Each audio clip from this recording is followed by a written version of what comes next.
So hey hello guys, good morning everyone. তো মই কালি video নিদিলো আৰু ভিডিও বনোৱাই নাই। সো মোৰ ফাইনেল এক্সাম হৈ আছে আৰু লগতে দুখৰ খবৰ যে মোৰ বৰদেউতা ঢুকাল। সো তাতে আমি আছিলোগে মৰা ঘৰতে। তো কালিটো মই তাতে থাকিলো, এতিয়া ঘৰত আহিলো, আকৌ ঘৰত এতিয়া গা পা ধুই কৰি আকৌ যাবই লাগিব কাৰণ পুৰহি ঢুকাল।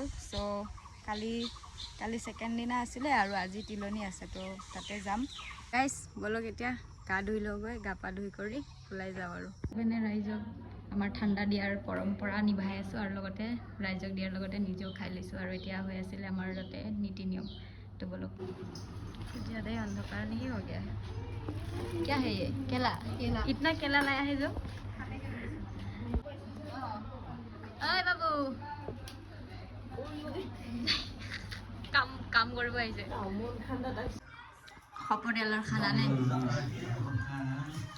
ইকেইটো যথেষ্ট না অঁ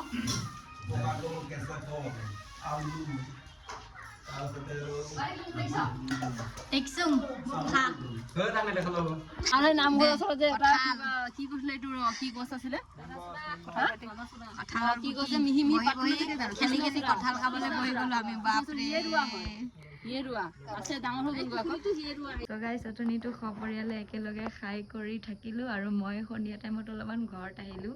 মানে বহুত বেছি টোপনি লাগি আছিলে আৰু এক্সাম আছে কাৰণে অলপমান পঢ়ি ল'বলৈ কাৰণে আহিলো। তো বলক এতিয়া কীৰ্তন পাঠ কৰিব সন্ধিয়া আৰু গোটেই পৰিয়ালখিনিয়ে বহি আকৌ একেলগে অলপমান মস্তি কৰিম।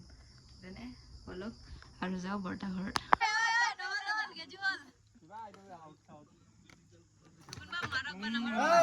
ৰাইজক